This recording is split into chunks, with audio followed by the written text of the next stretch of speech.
So, Olivia. What did you call me? Olivia? Oliviana. I never liked that. Hey, this isn't just a chance for you to air your dirty laundry, all right?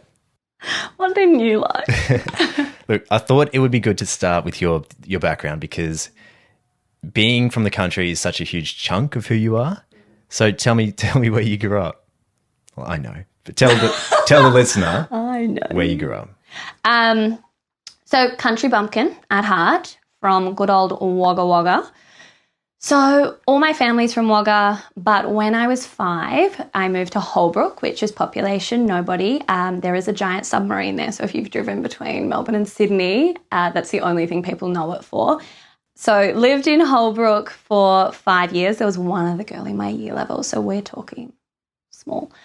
But I absolutely loved it. I loved that sense of community. You know everybody you walk past on the street. The whole town gets together on a Friday night at the local swimming pool. On Thursday night, you have netball and football training, and you go to somebody's house after. And on the weekends, again, it just revolves around sport. So yeah.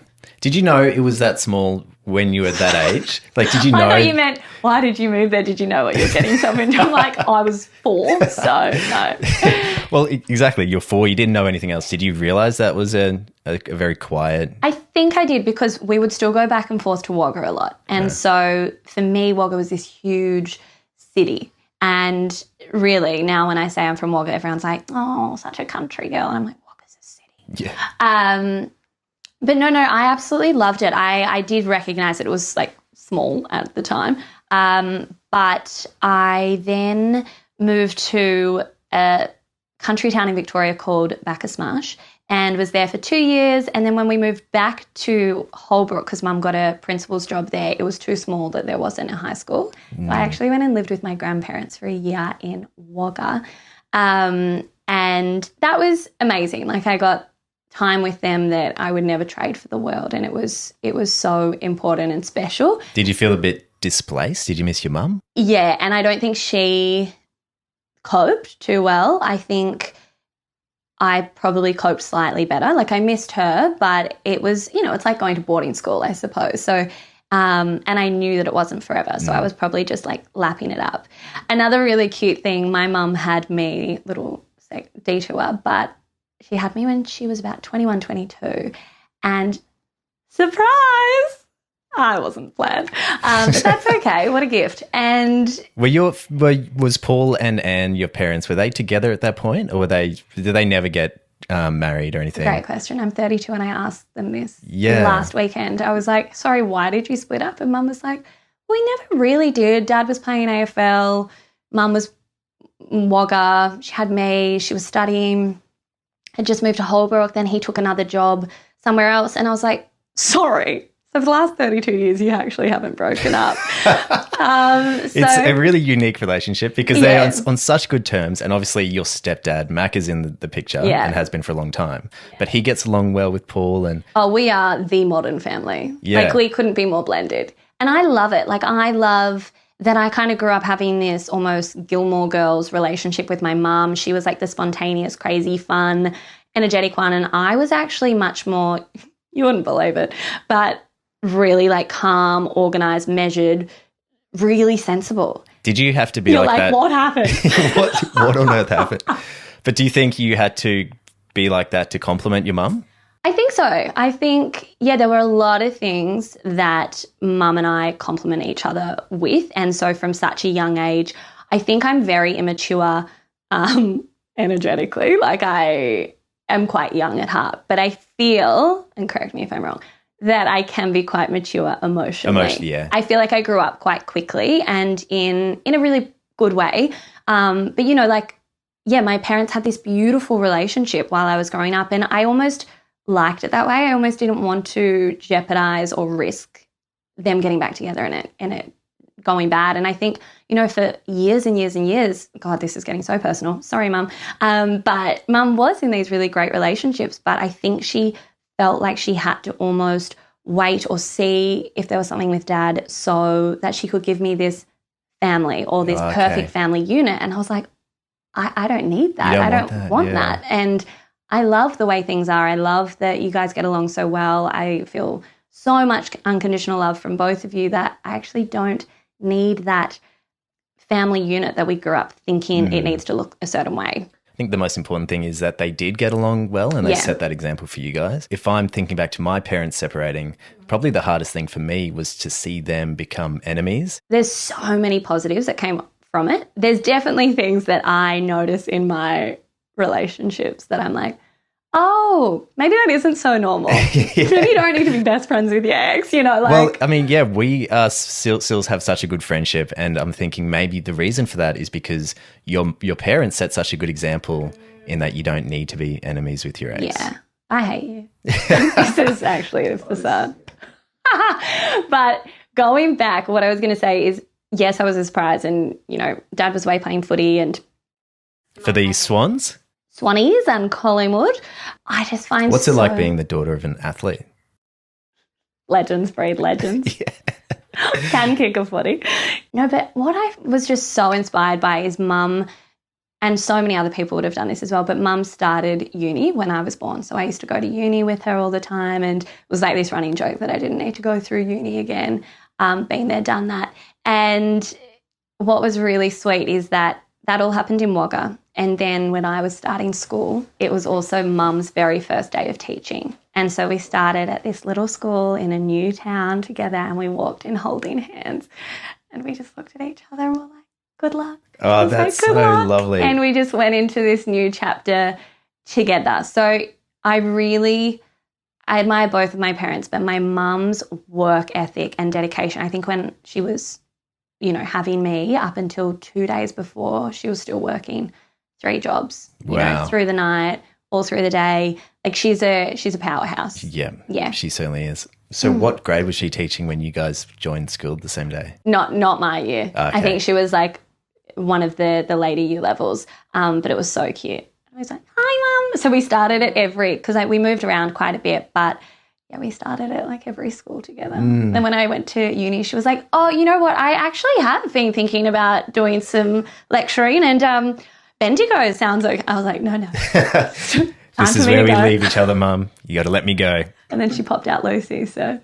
Yeah, so she had Lucy. How old were you when she had Lucy? I was 19 or 20. So, yeah, there's 20 years between 20 Lucy years and difference, yeah.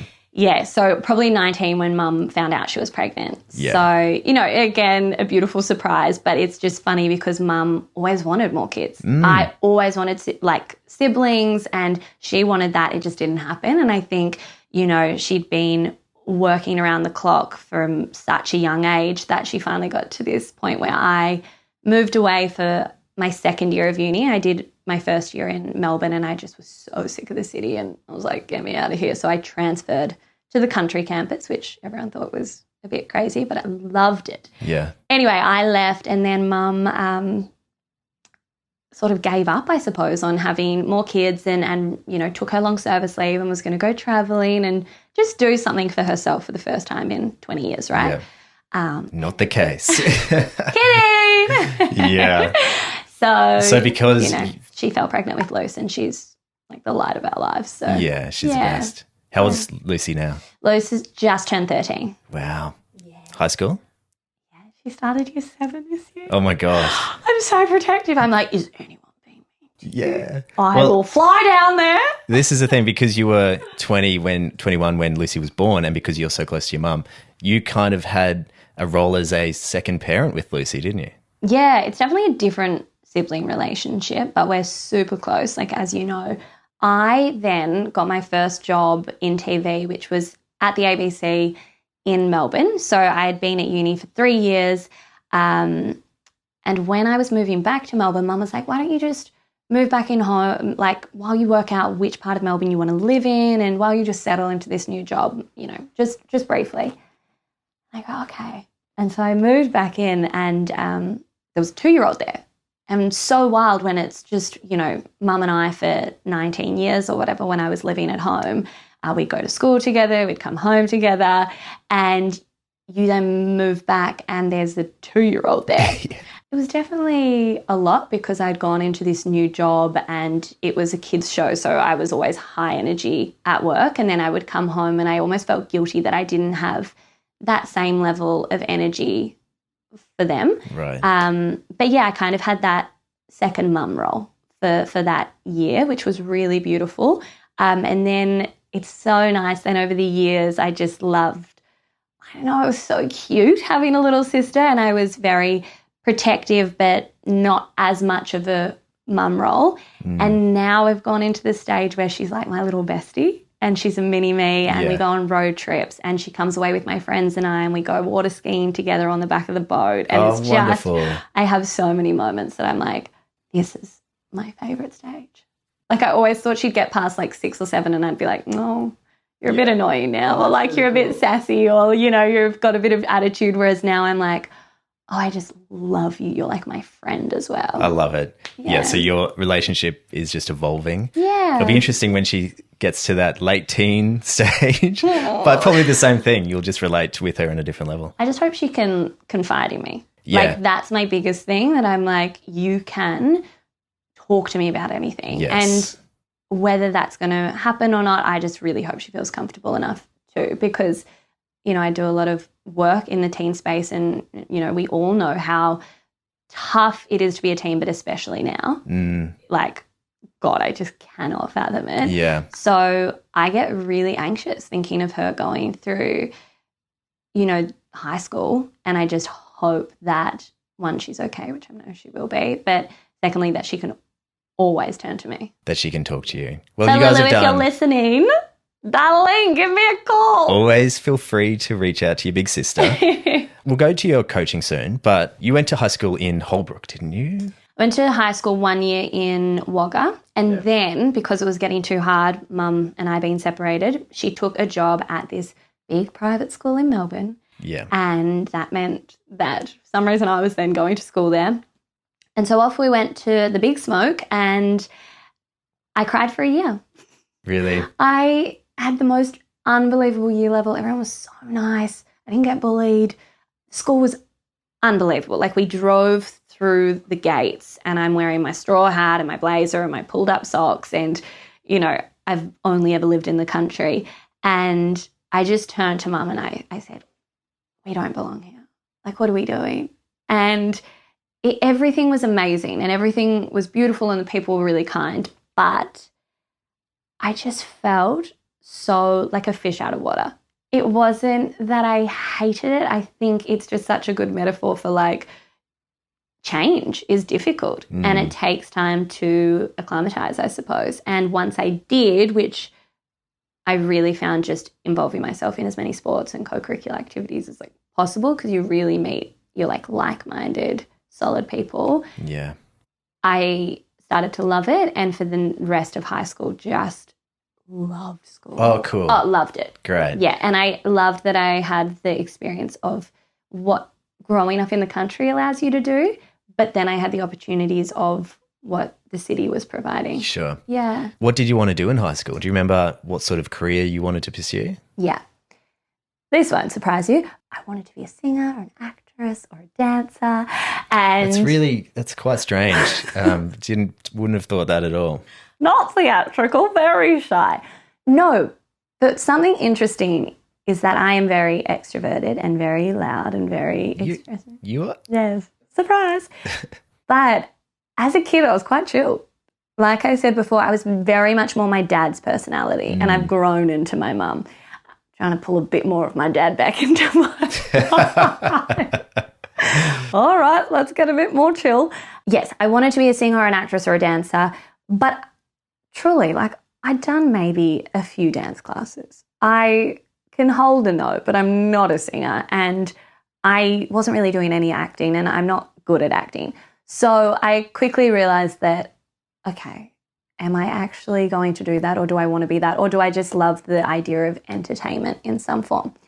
And it was about in year 8, I loved when a teacher would make you stand up in front of the class and you kind of had to like sink or swim.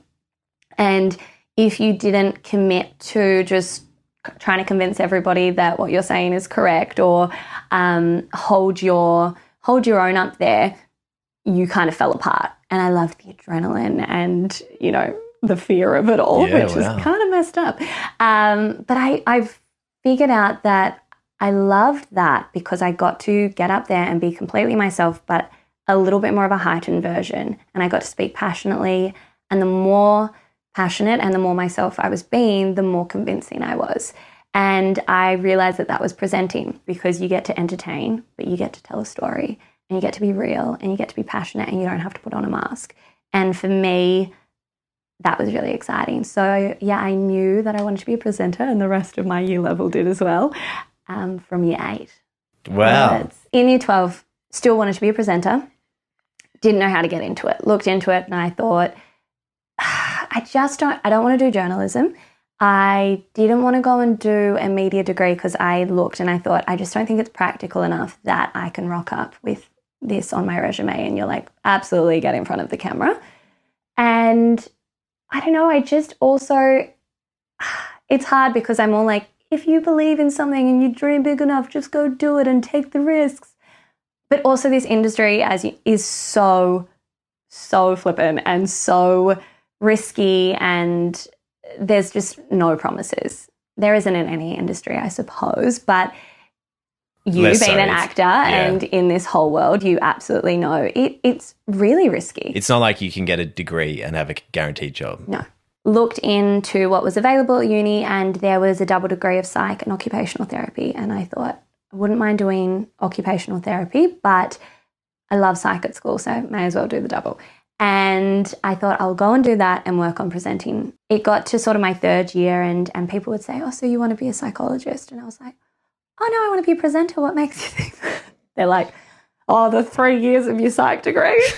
And so I started towards the end of my 3rd year, putting myself out there a little bit more. I thought, I've wanted to be a presenter since I was in year 8, and I have been waiting for it to land on my lap. Like, I have done nothing proactive to get me to where I want to be. I started just like volunteering my time on some sets of shoots that never went anywhere or did anything, or I was like an extra, or someone needed like to put makeup on me as a demonstration, and I always said, oh, guys, I'm clearly not a model here, but I really want to be a presenter one day. And I would just put it out there. You just put it out to the universe. Put it out there to the universe. Anyway, I did this 3-day shoot and my family were like, honestly, this is such a waste of time. You're not getting paid. And I was like, I have to be doing something, you know? And then I'd go back to uni in Bendigo, and months later, it was somebody on that shoot that I would not know if I walked past them on the street. He was taking behind the scenes photos, and he sent to myself and 20 others an application form, and it was a nationwide search for 2 new hosts for ABC3, which I had never heard of. But my dream jobs were always to, if I got into presenting, kids TV at one point and travel TV at some stage.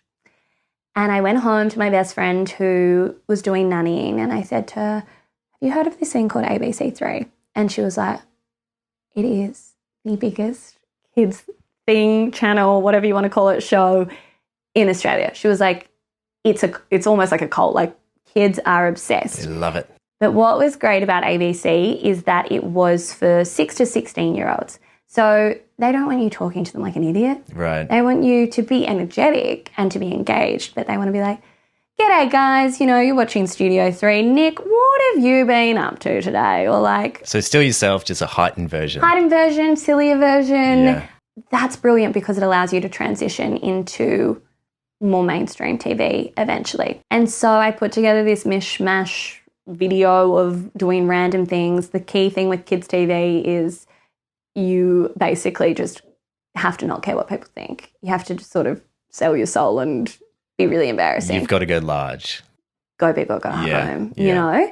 And so, yeah, I sent that in, didn't think anything of it. I had uni exams and I got a call and they said, we'd love you to come in for the Victorian round of auditions. And the studio happened to be in Victoria. So they said, just prep a 2-minute piece and we'll give you scripts for the rest of the day. And I was like, oh, sorry, 2 minutes on what? And they're like, anything. Anything. I then stalk, and this is a great story that really represents authenticity and staying in your lane and beating to your own drum. So if we want to, you know, have a bigger message to it. But anyway, I stalked what the previous host did. And I was like, oh, the girl's really cool, but she raps all the time. Yeah, right. I can't rap to save myself. Like my mind goes completely blank. I can't possibly think of a single word. Like if you were like, your word is table, I'd be like. You just rhyme everything with swimming pool, don't you? How do you? I was going to bring that up, but then I thought. I'm really cool. Swim in my pool. Come over to my swimming pool. And I don't even have one.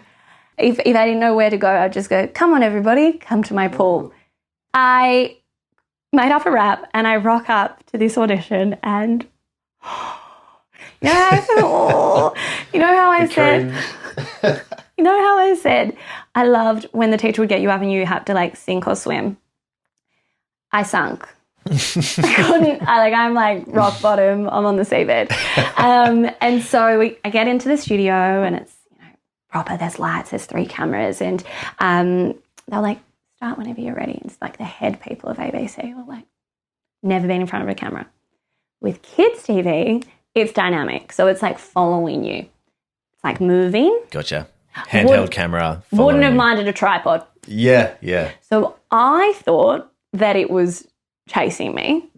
And it kept getting up in my grill, so I kept moving back, and I ended up pinned up against the back wall. And I was like, I'm so sorry, could I start this Can I have again? some space? And they're like, all right, so the camera is going to follow you. You don't need to keep moving back so much. The other thing that happened is that I can't rap that small thing. So I started with like, yo, my name is Livster and I'm a hipster. I actually Were you indeed a hipster? So can we validate that? So it actually weirdly got worse from there. But I, after every sentence, had to stop and I'd say, I'm so sorry, I can't remember the next line. I'll start again. It was fucked. How did you get this job? Honestly. So anyway, leave that audition, and for the rest of the day they gave us some scripts and I was like slightly better, but and went away and I was like, well, that was a nice experience, but like obviously it's the end of the road. 2 weeks later, I get a call and they said they'd taken a girl and a guy from each state and I was the girl that they took from Victoria. It made no sense, but all good. Had to prepare a 2-minute piece again. And I was like, so this was for a callback kind of thing? It's the final round. 4 girls, 4 boys from around Australia. I don't know why I was representing Victoria, but somehow got there and they said, prepare a 2-minute piece. And I was like, might not rap this Probably time. won't do the rap as well as that went. And as many options there are to rhyme things with swimming pool, you might do something a bit different this time. I hadn't even gotten onto the pool thing. That was like later in life. Anyway, so this time I decided to do a story about a sheep getting abducted by aliens. And I don't know, it was just this random story. But to this day, I can't work out. It's a nationwide search. It's your dream job. It's like the final rounds of audition. And if you're dressing up as a sheep, go to Spotlight, grab it for $20. Hire it. Like, worth the money. Yeah. Right? Yeah. Didn't even cross my mind. Tax deductible at the very least. Did not cross my mind. I instead stuck cotton balls all over me and thought, perfect. So I rock up, I have my cotton balls all over me and walk in and I do this thing on a sheep getting abducted by aliens. The rest of the day we do scripts and it was slightly better. Towards the end of the day, they pull us in and they say, thank you so much for coming, everybody. Everyone was really confident. Like, they were sure that they were getting it. I was the only self-doubter there. And they said, before you guys go, if you can just go around and tell us your past experience. And I thought, well, if there's any time to lie, it's now. And I was last. So it would be like, I've been at NIDA for the last however many years. I've been on this show. I've been on this ad. And I was like, been on an ad. Yeah. I haven't. Old mate Hungry Jackson A2 milk over here. Not like you. So it got to me and I was ready to lie, but I actually came out with, I have been in Bendigo studying psychology and occupational therapy for the last 3 years. But they probably appreciated that. Well, they appreciated the honesty, that's for sure. And then they said, that's nice. Any experience at all, like in front of a camera? They're like, well, that might explain why she ran away from the camera. Anyway, I said to Nadia was the one that they brought in to, like, contracted to go through all the tapes and help them basically scout the next person. And she called me and I said, Nadia, I need to firstly say you can take this offer back because I don't know what I'm doing. And she was like, that's okay. We're going to teach you. Well, she was like, I'm out of here, but like, they're going to teach you, they're going to mold you. And I said, I've got to ask, how did I get through that round, the rapping round? Like, I go, that was bad. And she goes, wasn't your strongest? And she said, I had watched the videos. No one else had. And she's like, in one of the videos, I had worn this giant chocolate M&M suit and was like walking through the supermarket. And she said, after the Victorian auditions, she said, I sat down and I begged them. I begged them to give you another chance because she was like, I was determined to find the girl from the video who was wearing the giant chocolate M&M suit. Brilliant. And she said they finally agreed. And she said, you walked in the next round and you were dressed as a sheep. And she went, she's back. She's back. And I love that because it demonstrates like sticking in your own lane. And every time that I like tried to be who I thought they wanted me to be or who the old presenter was, and it happened in my next job as well, everything kind of fell apart. And the second bit I love is it can sometimes be one person that takes a chance or sees something in you that defines your whole trajectory. So what were those early days like on set? Did you feel comfortable? Were you intimidated by the camera chasing you around? Do you know what? I loved it. But it was like, I've never actually really thought about this or spoken about it, but you know when you want something for so long or you dream about something and then you get it and it's almost overwhelming and then you have this expectation of the emotions you're going to feel compared with how you're actually feeling, and that in-between state is almost, you feel kind of like down or numb or depressed or you're like, no. I've had friends, you know, a friend of ours, Carey, who has a wild story of paraplegic, taught herself to walk, had a skydiving accident, but basically hers is a much more extreme version where, for example, her court case, it was something that she wanted to end for 7 years and she thought the day would never come, and she'd always pictured like exactly how she'd feel and what she'd do with her life once that was released. Yeah. Right? Like this goal. And it was not funny, but when I was with her and that happened, for weeks later, we went on a search for her to find emotion. Yeah. She could not find it. Like we were like blaring, you know, we're going on road trips, blaring sad music. I was reading like sad stuff to her while the rain was coming down. Yeah. And it's because we put this expectation on when and how we're going to feel something. And thinking about that moment so often, maybe she'd already felt those emotions leading up to it because she'd been kind of thinking about it so much. Truly. And I was like, it's going to come. It's just like, when, you know, I'm not sure.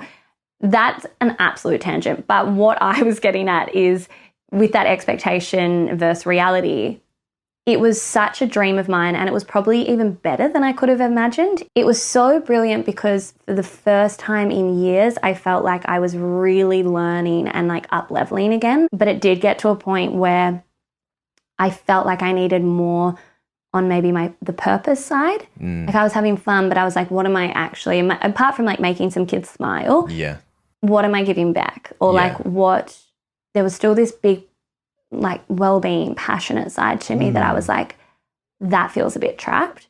And I want to be doing more and giving more. Yeah. So alongside your TV career, you've always had that passion for well-being. And so you later started Girls Who Glow with Tegan.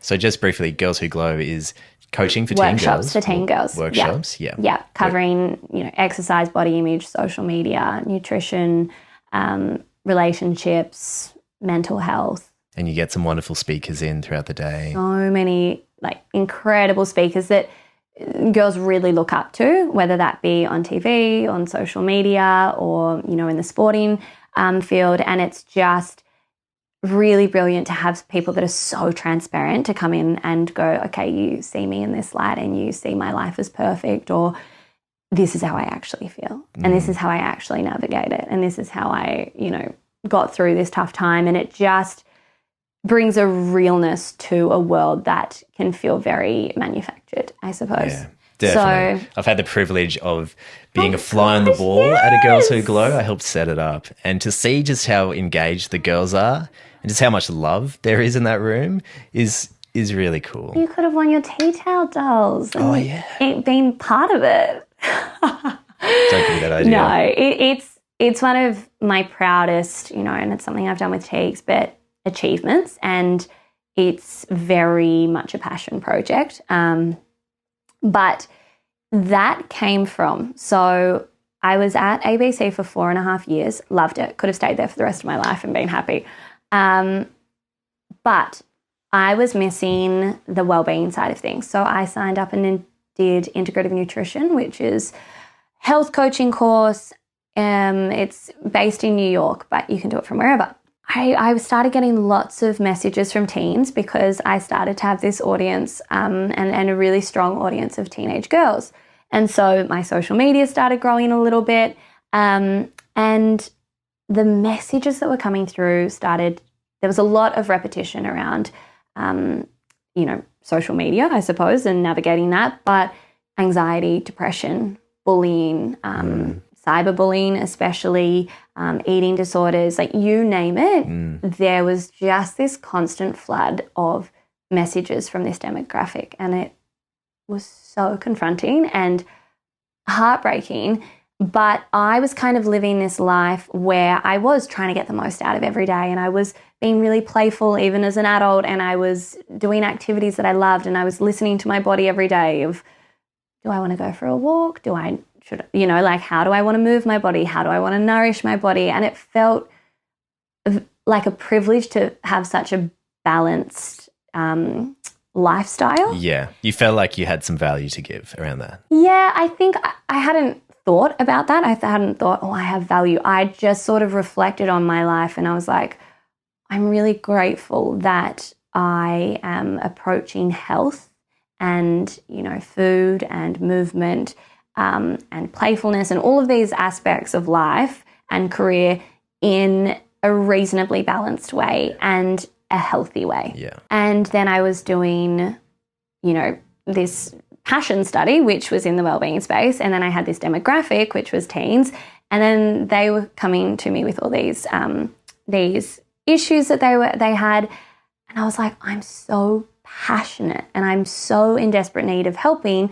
Some of them, if it was quite serious, the first thing, it's like duty of care to a psychologist, help them get a psychologist straight away. Yeah. Because I wasn't a trained, I'd got my undergrad in psych, but, that was too much.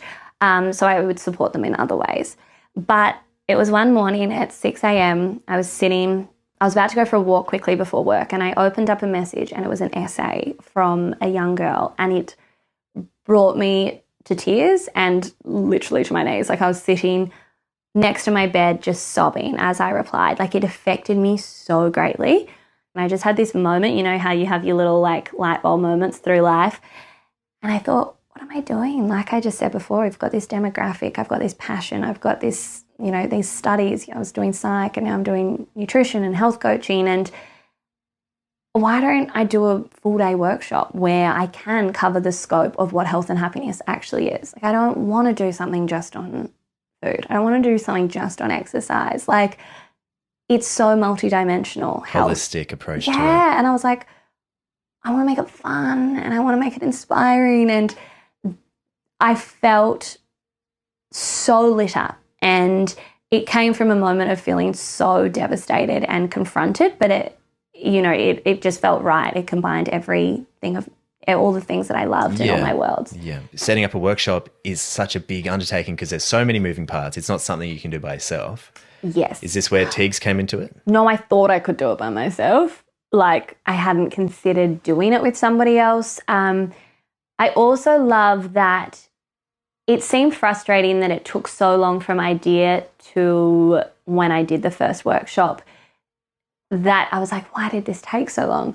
But looking back, I'm so glad it happened when it did. The people that were involved that wouldn't have been involved if I had have started them in Melbourne or the connections and contacts and the guest speakers that we use, like I didn't know any of them beforehand. So trusting in that timing is really powerful. And I think it's so many things that I've done. I always look back and I'm like, oh, that happened exactly when it needed to happen. Yeah. There's other times where you use that as a crutch and you're like, all right, just get to work. Like it's not divine timing. It's you being lazy as all hell. But for those bigger projects, the more long-term things, you Yeah. plant the seed and then you've got to allow for it to ruminate and grow. Like the podcast. I've been wanting to do this for years. Honestly, I that's one thing that I was like, about Finally, bloody time, Nico. exactly. How often I've spoken you to about were it.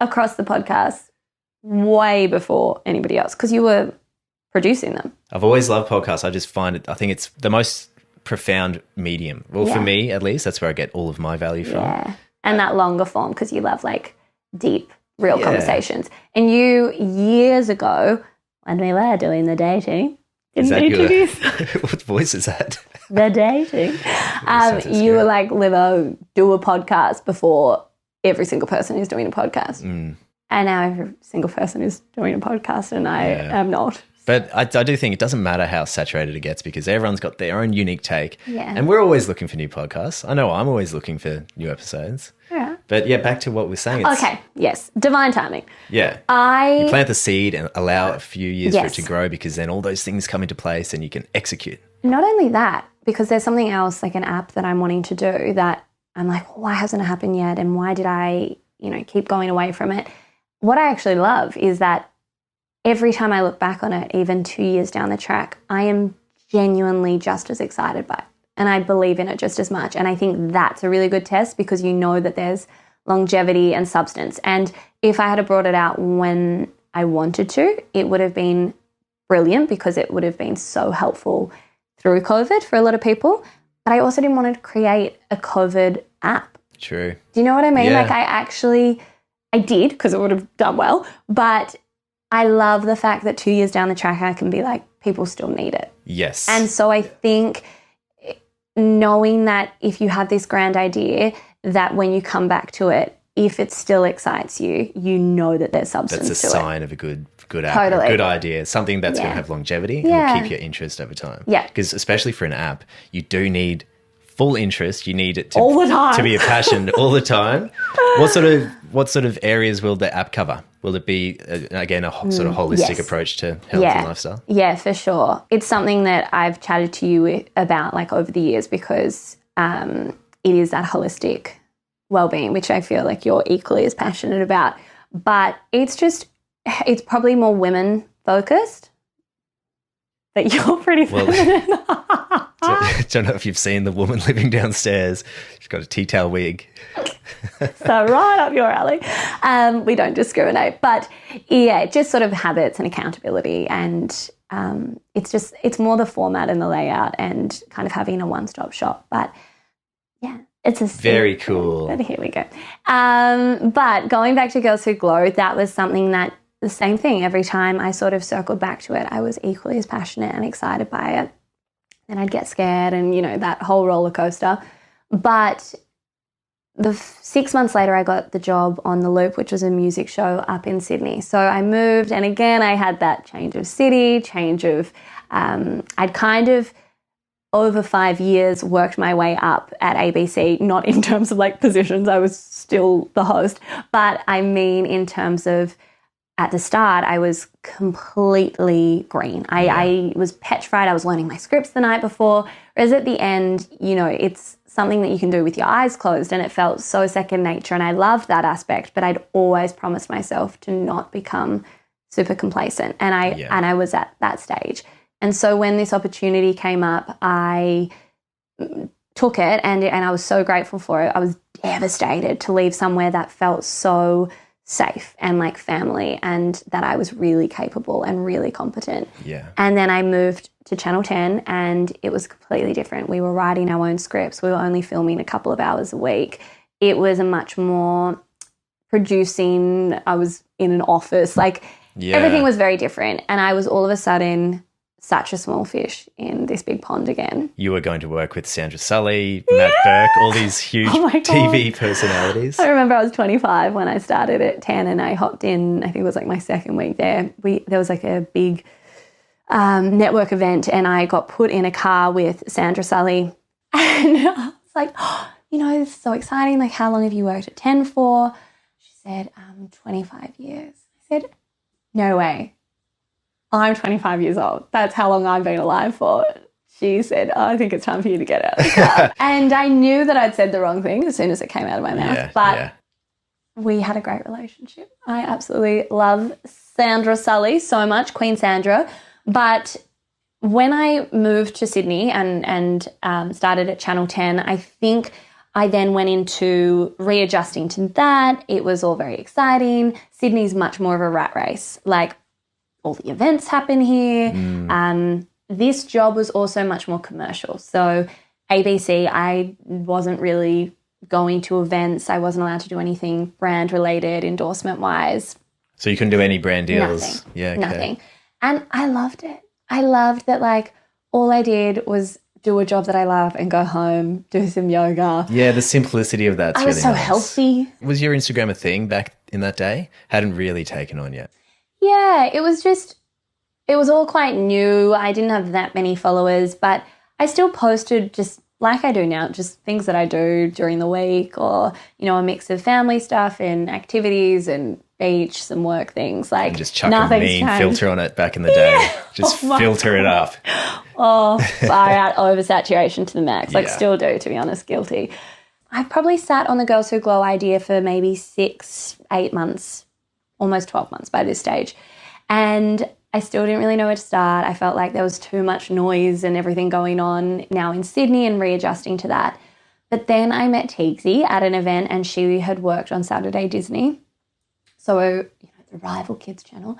And she was studying nutrition, and we just got along so well. And I think we went out for brunch, and within 8 minutes I was like, would you like to be my business partner? The best. And I just loved that it also represented what Girls Who Glow was about. Coming together as females especially, it can be so competitive and comparison and all of the things. And I was like, why not join forces? Yeah. Double the interest, double the passion, double the demographic, and working with someone, across the board, whatever it is you're starting or doing, is great for many reasons. As soon as I sat down with Teagsy after that brunch date, I was like, look, I know this might sound silly, but like, this is what I was thinking for the day, and this is what I was wanting to do. All the stuff I'd spent almost 12 months second guessing. She was like, it's brilliant. And all of a sudden I had the confidence to execute it. And now I had someone by my side to help deliver that. We had double of everything now. And it helps you validate or, maybe give feedback and redirect. But it also allows you to, like, when I needed Teagsy to step up and carry for a while, she could, whether I was sick or whether my schedule with work was really crazy, and vice versa, when I needed to take the reins completely for however long. We also have there's definitely crossover, but we have different strengths and naturally, yeah. So I think really, operating to our natural strengths and skills really helped across the years. Yeah, it's such a good endorsement for a partnership setup in a business like that. Girls Who Glow is still kicking.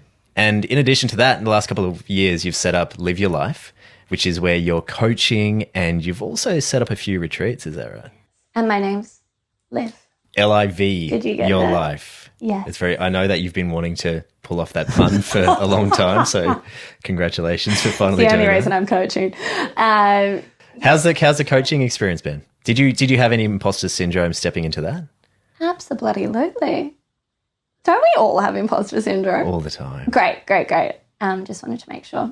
So, not that I want you to be having self-doubt regularly, but... No, I think it's a natural part of growing. If you're not feeling uncomfortable in a new area, it's a sign that you're in your comfort zone. But if you do have that little feeling of imposter syndrome, it's a good thing to head towards. Yeah. It's like when, nerves can also just mean that you really care about something. Yeah. And it's like an excitable energy. And so reframing, what something sort of sits as, that feeling. And I definitely had imposter syndrome with Live Your Life, but it kind of accidentally happened, to be honest. So The Loop, I did that music show for 6 years.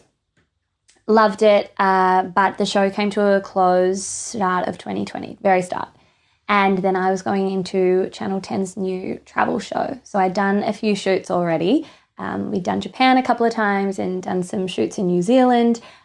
But I came back, the Loop finished. I went away the next day just on a really quick holiday, and I came back and COVID hit. And so not ideal for a year of travel presenting. Yeah. Every shoot got cancelled. And like everybody, lives got put on hold and we didn't really know how long it was going to go. So we just kind of kept waiting. I definitely redirected my energy to Girls Who Glow and did a lot with Girls Who Glow and started developing something maybe more online.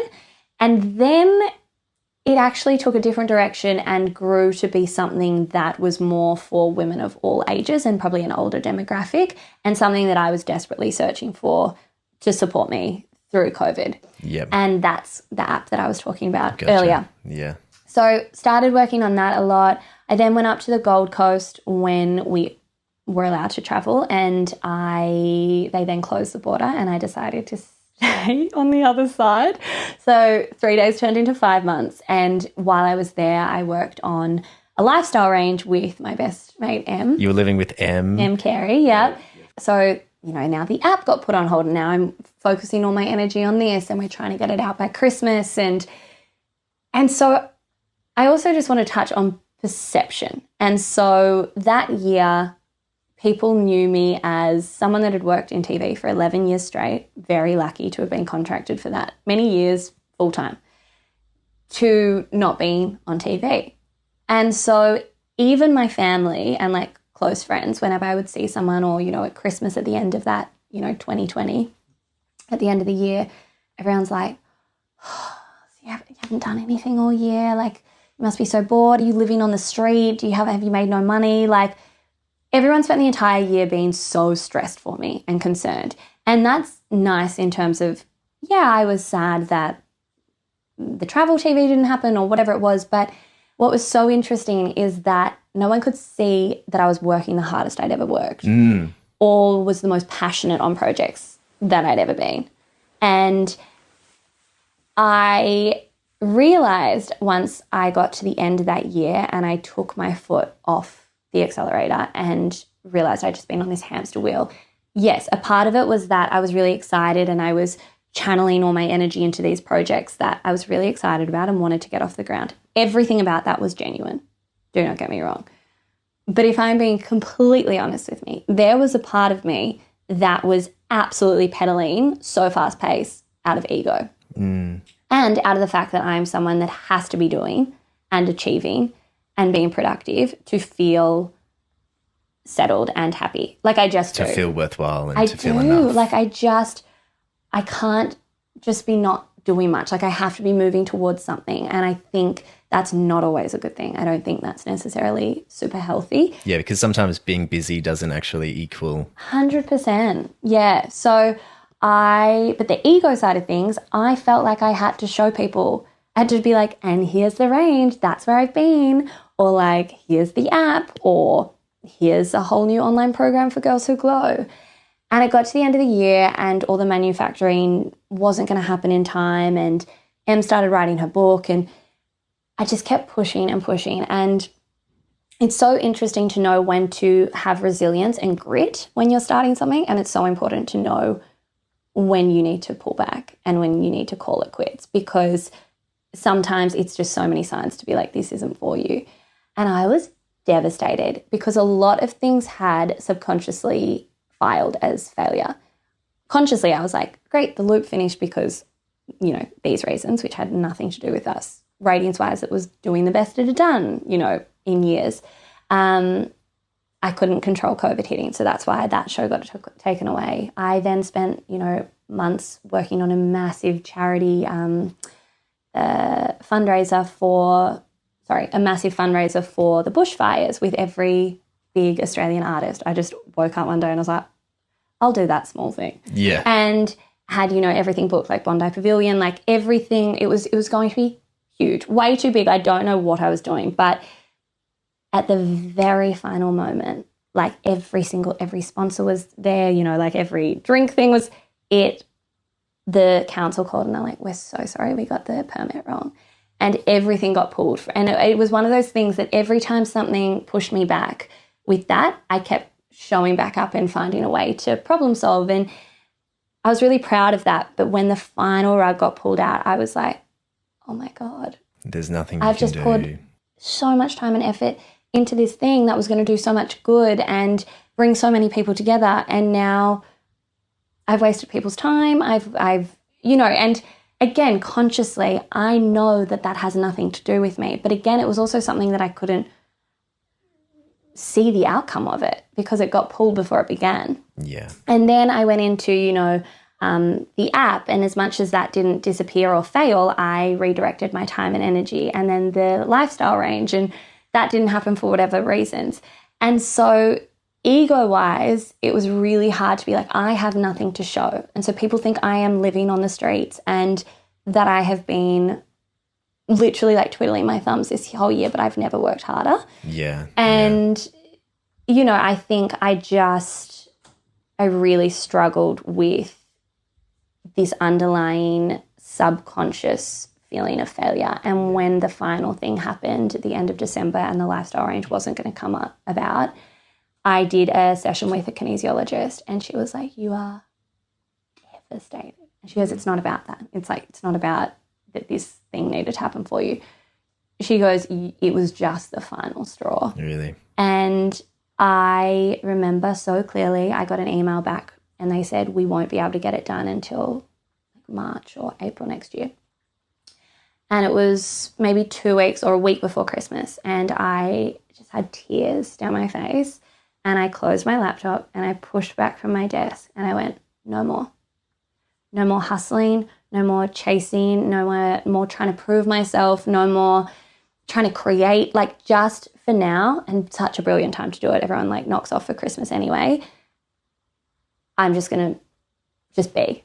And like, I just can't do this anymore. Like I have tried and I have been so proactive and I have been resilient and I have pivoted like the buzzword that it was all fucking year. And I was like, no more. And I stepped away and I went on holidays and I just spent January with my family. I spent a lot of time camping on the river, anything grounded. And I didn't try and network. I didn't try and hustle. I didn't try and create. And I just took all the pressure off. And at the end of January, sorry, this is such a like lead away from what you asked. This is great. But I went to the farm, my cousin's farm, and he was there at the time. It was my auntie and uncle's farm. And my cousin said, come to the farm. I saw him and he goes, what are the businesses that you've been working on? And I said, these. And he goes, come to the farm, we'll work it out. And he's a legend. And he didn't even do this line of work. But we got there and I'd had a month, 3 to 4 weeks to just clear my mind, create space. And this is what one of the most, you know, one of the things I'm most passionate about and what I teach other people now is like the most consequential and beneficial thing you can do is create more space in your life. I love it.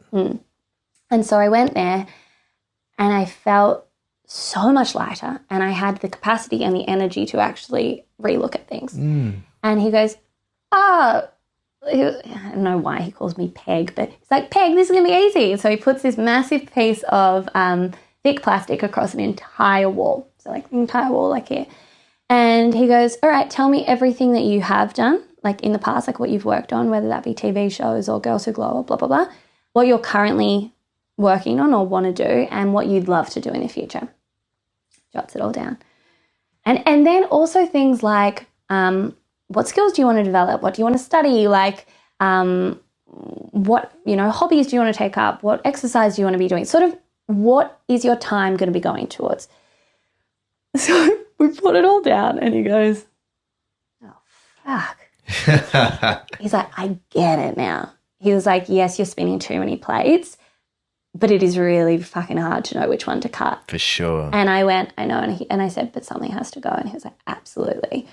And so we just spent days, you know, we went to the shearing shed and put the plastic up there. And it was just having, again, someone hold your hand through that. It was nothing I couldn't do. I could sit down and but it's someone that's like, all right, I'm here to look at it with you. And I care enough to hear and be a soundboard for you. And I cut the lifestyle range, and again, trusting things in the universe, because in the following year, I've never seen more of all the products that we had designed come out. Come to fruition. I could not believe it was everywhere. Yeah. And like, I'm talking like Cotton On at a price that would have been like, 1/10 of ours, like such a blessing. Yeah, right. Such a blessing. But I was so disappointed at the time, which is fine. We're allowed to be upset. So I spent days workshopping where my energy was going, where my time was going, and what I was going to focus on for 2021. The next step was going, okay, what are all the actionable steps under each one? And I drove back to Sydney with a completely new lease on life. Wow. I'd also had 2020 to work out how to become a freelance and how to work for yourself and actually be disciplined with your time and boundaries and say no to every surf, walk, coffee, lunch catch up. Yeah. Because I didn't respect my time, because I thought people know I'm working from home, so I have to say yes. Right. Instead, I came back into Sydney a new woman, and I was like, no. People then never asked me to hang out during the week. They would know that only weekends.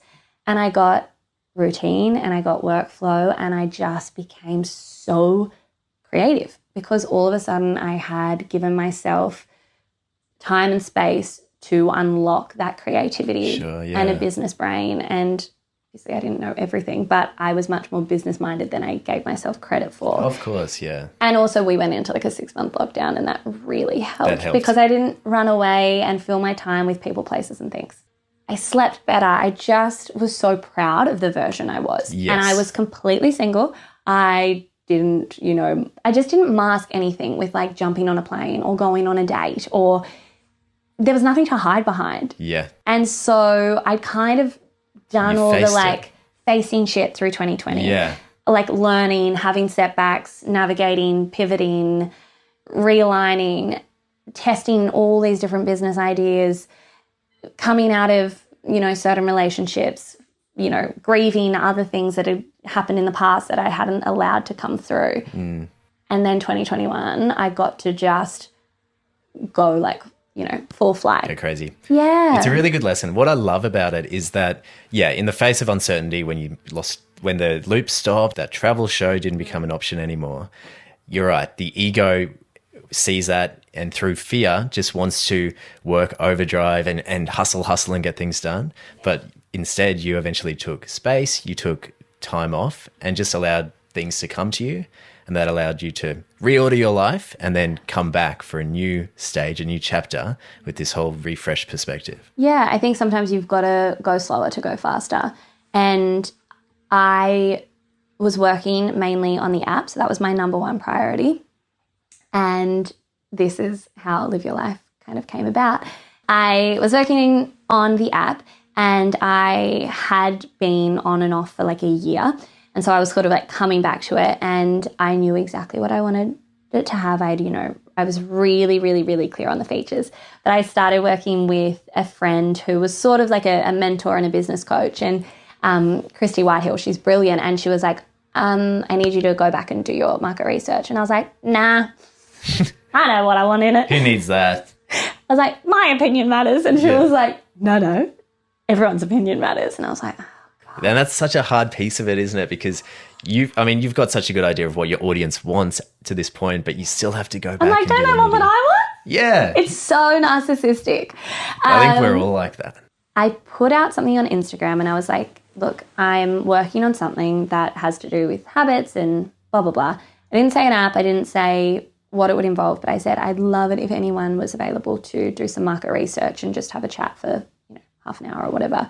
And I thought maybe if I was lucky, I might get 10 people, because who wants to do that with their time? And 1,021 people Is that right? signed up. That's massive. And I remember sitting in my little sunroom on a couch, and I just cried. Yeah, because it's validation of your idea. Validation of not even the idea, because I hadn't said what it was, but after a year, all of 2020, re-navigating, pivoting, trying so many different avenues. And I loved all of them, and I definitely could have seen myself doing any of those things. None of them were not from a place of like alignment, but oh my God, that moment where I was like, oh, this is what I'm supposed to be doing, because this is what my audience seems to align with, that I've clearly been branding subconsciously for 10 years, which is this element of like just living your life and like routines and how to get the most out of every day. And to have that ease where you've gone through a year of so many, like, you keep pushing and pushing, and to have something where it's like everyone wants to be part of it, whatever you're doing. Yeah. So I started doing the online Zoom sort of chats, and they didn't go for half an hour. As you can tell, I really love to chat. And they went for like 2 hours. And I had, you know, a mum of two who had started her own business, and that was really struggling with, you know, just finding time for herself. I had a 26-year-old who lived in, you know, the middle of absolutely nowhere with no medical and mental health support really anywhere in her area, that was going through stage 4 ovarian cancer. Whoa. But every single person who was just randomly chosen, I didn't know anything about them, had such a story and had so many things that I was like, I can't get off the phone. Like, I need to know exactly how you're going, and I want to support you in any way that I can. I love goals. Like, I think we as humans are designed to want to have direction and a path, and it helps us get there a lot quicker, and it's exciting. It's like that little tree that like plants in your stomach and you feel like something's growing, like something with purpose and goals.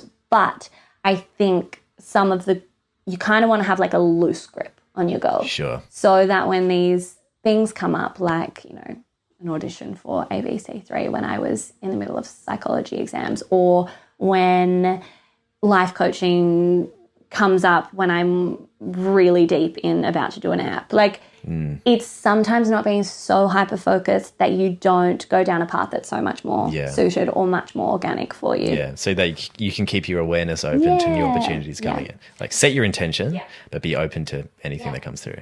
And so in addition to the coaching, you're doing retreats as well? Yay! How many times a year will you do a retreat? Well, I only started them in October last year, so I've only done like 3 or 4. Cool. How does that rate in terms of personal fulfillment?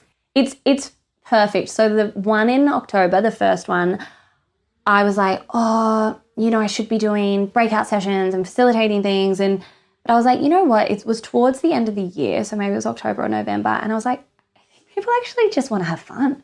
And people sign up for Live Your Life because they want to be more playful as adults and get the most out of their life. And I think for me and, you know, like my group of friends, especially like Am and Elle and all these people, that when I go away with them, we think it's so normal to like go jet skiing and do this and like go diving and surfing and camping and, you know, things that often like don't cost anything, but, you know, we'll like go away in the combi or whatever it is.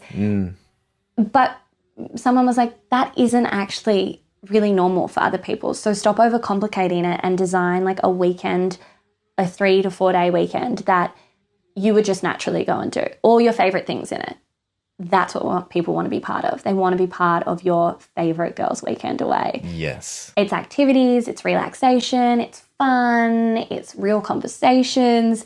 And so I just designed like my favorite weekend away. There was like surf lessons and yoga and Pilates and everything. There was, you know, there's paint and sip classes. You know, there's massages. There's just everything. But within just having a bloody brilliant weekend with absolute legends comes the real conversations, comes working through things, comes people going, oh, I need to be living like this more often. Yeah. And having the confidence to go back and, I don't know, like walk away from things that don't serve them. And I'm always like, how did we get here? I thought we were just having a fun weekend. Yeah. But in that lightness, people are relaxed and comfortable in sharing those things with you. Are you finding any common themes with people who come on the retreats or in your coaching? Yeah. What are you seeing that's a pretty big problem? Reassessing their lives, because I feel like there's been such a big push and focus around purpose.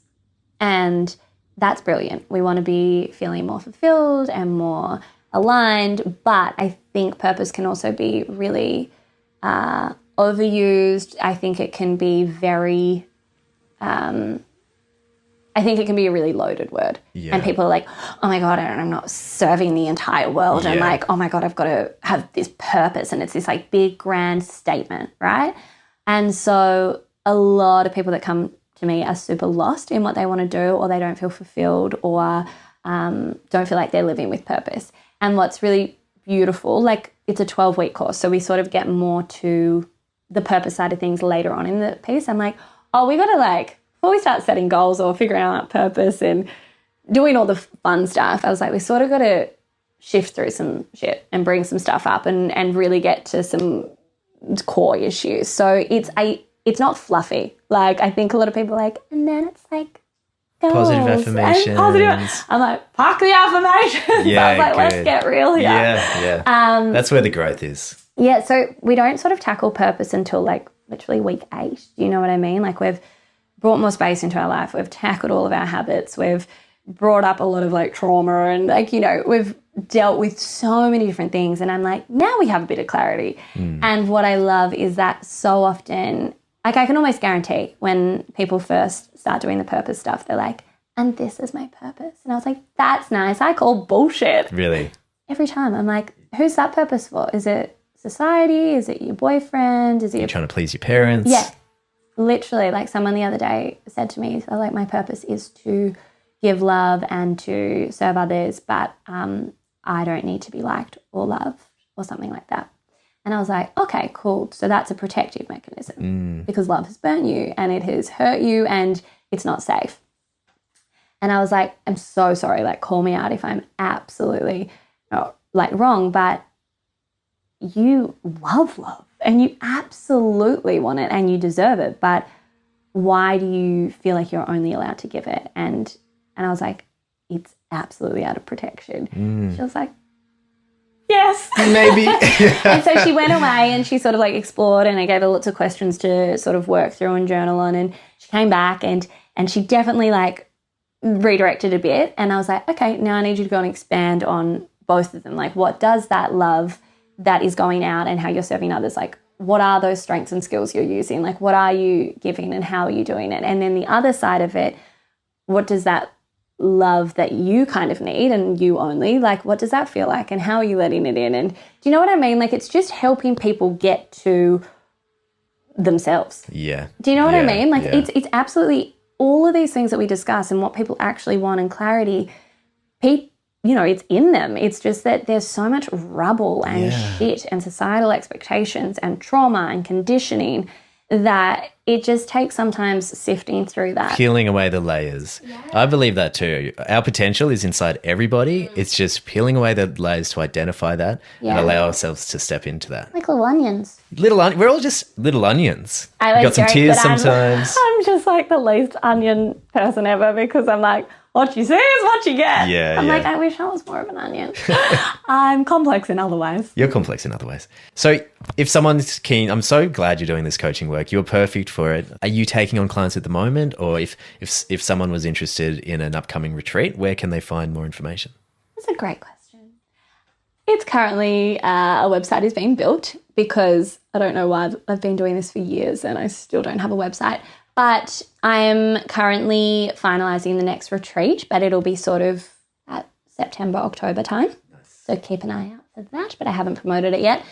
And coaching, I am just finishing up with the last round. So I sort of try to do it all at the same time. Like I do one-on-one, but I like to kind of go through the course. Yeah. Are they 12-week courses? Yeah. They always go longer. More like 15. Literally. Push them out a little bit. Well, you know you're getting your money's worth. Yeah, honestly. And then I'm going overseas after this podcast interview. Yeah. And so, when I get back, I'm going to open up the doors again. Nice. So, and how long's a trip? It's a one-way ticket. It's a one-way ticket.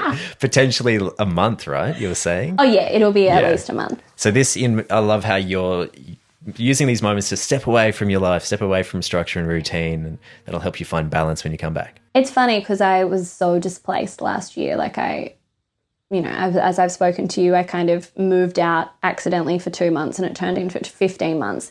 But it's funny, like this trip, for example, I'm so excited by and I'll have a great time. But there's a part of me that's like, I've just found my routine again and I've only just put roots back in the ground and like, I'm not ready to leave. And like, will it completely mess things up and I'll feel really unstable and like not focused when I come back? And it's fine. Like, I think I've really established what I now need to do. And you and I spoke about this when I ran into you the other day, but like the things I need to do to help my brain to get into that flow again. Yes. And so... Yeah, and not only that, this might even be your ego saying, look, we've got the structure, the routine, it's going well, stick at it, keep hustling. Yeah. But yeah, it's probably the universe saying you actually need to take a little break and get back in that feminine energy and allow things to come again. I love a bit of femme energy. I love a bit of femme energy. You do. And you really do. So your home here in Bondi has drawn you back. You do such a wonderful job at ingraining yourself in the community through things like One Wave on Friday mornings. Yeah. How big of a role does that community play in your life? Huge. It's honestly one of my core values. And when I went up to the Gold Coast, I loved it. And I can almost see myself, when I maybe have kids or have a family, like being based up there. And I've got... Yeah, it'd be a great place to do family. And I've got really beautiful friends up there.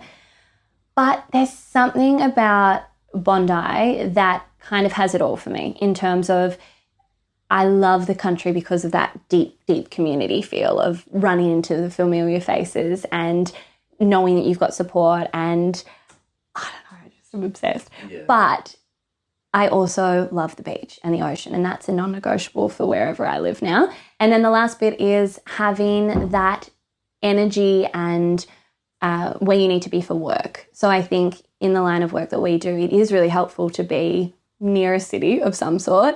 But also what we've spoken about in the past is that energy. Like I came back to Bondi and I just felt so much more motivated and inspired work-wise. Yeah. I was like, I don't know what it is, but there's just something that really gets me like going. The energy is crazy. I was down there this morning and one corner there's 50 people doing ice baths. Yeah. And you've got guys who are doing their morning walk before they go into the city. You've got surfers, families. Yeah. It's just this thriving beehive in the morning. Yeah, I think that's what it is. It's just like an energy that I crave, but I think it's easier living here. So when you live here, you can kind of go out and enjoy the atmosphere and get all that energy and be amongst it, or on the weekend or when there's like big events on, or on the weekends when it's like quite busy.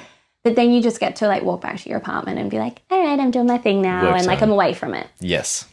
So you get to pick and choose. I think a lot of people who don't live here is like, what do you mean? You find Bondi like relaxing or, this or that, or community based? Isn't it super touristy and isn't it super chaotic? And I'm like, no, I think that's the perception. Yeah. But when I didn't live here just for last year and I would come in and like you're paying for parking all day and you're walking around the whole day and you don't have a home to sort of retreat to, I was like, oh, I get it. That's when you notice it's a little bit hectic. Yeah. Yeah. Do you think maybe you acclimatized to that energy a little bit? Because sometimes I go on a weekend away and I'm like, I breathe out. You don't realize the little bits of stress you're carrying during the week. And maybe that is just because it is a little bit high energy. When I moved here, it's because, like I said, even though I lived in Melbourne and then I came to Sydney, my co-host, I'd been friends with him for years before I moved here. He'd always joked, being like, trust me. Scott Tweedy. It's Scott Tweedy. He was like... Fan of the show. I know. I hope my interview is better than his. I'm kidding. Hey, tweets. He'd always said, I'm really busy, blah, blah. And I was like, mate, come on now. Like, I live in Melbourne. Like, I live in a city too. And he was like, no, you wait. When you eventually move to Sydney, down the track, he was like, you'll realise that it is such a rat race. And I think I am quite a walking contradiction in many ways. Like, I'm super extroverted, but god damn, I love my own time. Like, I went away last weekend just by myself for 3 days in the van down the coast, and the whole time I was like, oh, I'm so glad no one's here. I'm so happy. I just was so happy. Like, I love it. So there's definitely an introvert buried deep in there. There's then the part of me that like loves dressing up, wearing nice things or wearing heels or going to nice events. And I did enjoy that and I do enjoy it. But I also then would, on a Thursday night, I would come home and I would take all of that off and I'd take all my TV makeup off and I would hop in the car and I would just drive. Or I would go back to Bacchus Marsh or Wagga or see family. I just needed to balance. That balance. Because I love both of those things, Yeah. and that's okay. And that's healthy. I mean, the van helps you with that balance perfectly, right? As soon as you get in that thing, you're tending to the other side. You're tending to the relaxation and the exploring side of you. Okay, I'm going to go let you go do some work and get on with your day. But before we go... Oh, no. Is this like a finishing question? This is a finisher question, but you'll smash this. So the question I ask everybody is, who is the version of Liv that you're becoming? Who is the version of you that you want to step into? I guess it's the highest version of yourself. Oh, this is a good one. Give me an example. So for me, it's someone who's creating space in my life and allowing myself to live authentically in line with my values, nurturing my mindfulness techniques. Yes. And really being intentional about the way I spend my time and showing up as the best version of myself. Which you always do. I've known you for many years now, and I feel like you've always been committed to that. I try my best. Always. You're the person that introduced me to meditation. Yeah. You were ahead of the game, my friend. Yep, that was on, how do we do that? Ziva. Yeah, Ziva meditation. I just signed back up to it because I was like, my brain needs some help. Yeah. With Emily Fletcher. yeah. She's wonderful, yeah. I'm day 2. I've been on day 2 for quite some time. Have you hit that sweet spot yet? I remember the first time I did the meditation with you because you had just signed up for this course, and I was like, I may as well sit and try and do it. And I went into the deepest meditation of all time, and it was only for like 5 minutes, and I've never, ever, ever been able to do that again.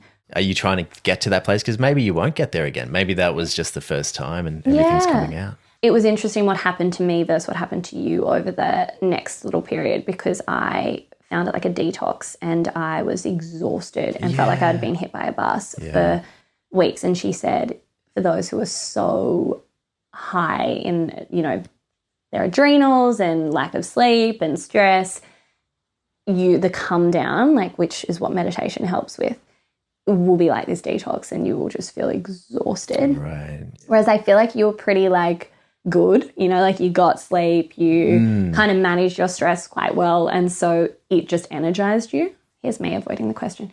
The version of Liv that I want to live as, someone that is reaching their potential professionally, yes. I want to do things and not be afraid of okay, what if, or, all those limiting beliefs that get in the way.